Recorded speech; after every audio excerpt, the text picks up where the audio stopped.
ಮಧುಮೇಹದ ಆರಂಭಿಕ ಲಕ್ಷಣಗಳು ಹೇಗಿರುತ್ತವೆ ಅಂತ ಕೇಳಿದ್ರೆ, ಮೊದಲಿಗೆ ಮೂತ್ರ ವಿಸರ್ಜನೆ ಆಗಾಗ್ಗೆ ಬರುವುದು, ಅತಿಯಾದ ಬಾಯಾರಿಕೆ, ಅತಿಯಾದ ಹಸಿವು, ಕತ್ತು ಅಥವಾ ಚರ್ಮವು ಕಪ್ಪಾಗುವುದು, ಪಾದಗಳಲ್ಲಿ ಜುಮ್ಮೆನಿಸುವಿಕೆ, ಮಸುಕಾದ ದೃಷ್ಟಿ, ನಿಧಾನವಾಗಿ ಗುಣವಾಗುವ ಗಾಯಗಳು ಹಾಗೂ ತೂಕ ನಷ್ಟ ಇದಕ್ಕೆ ಮುಖ್ಯ ಲಕ್ಷಣಗಳಾಗಿವೆ.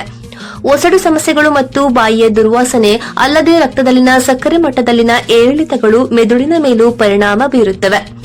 ಮಧುಮೇಹವನ್ನ ನಿಯಂತ್ರಿಸಲು ಏನು ಮಾಡಬಹುದು ಅಂತ ಕೇಳಿದ್ರೆ, ಆಹಾರ ಪದ್ಧತಿಯಲ್ಲಿ ಮುಖ್ಯವಾಗಿ ಬದಲಾವಣೆಯನ್ನ ತರಬೇಕು. ಉದಾಹರಣೆಗೆ ಪಾಲಕ್, ಮೆಂತೆ, ಹಾಗಲಕಾಯಿ ಮತ್ತು ಸೋರೆಕಾಯಿನಂತಹ ಫೈಬರ್ ಭರಿತ ತರಕಾರಿಗಳನ್ನ ನಿಮ್ಮ ಆಹಾರದಲ್ಲಿ ಸೇರಿಸಿ.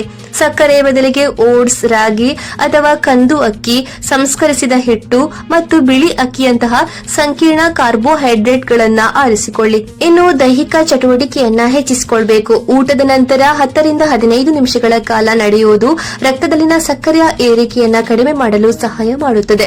ವಾರದಲ್ಲಿ ಕೆಲವು ದಿನಗಳು ಹಗುರವಾದ ತರಬೇತಿ ಅಥವಾ ಯೋಗದಲ್ಲಿ ತೊಡಗಿಸಿಕೊಳ್ಳುವುದು ಸಹ ಪ್ರಯೋಜನಕಾರಿಯಾಗಿದೆ.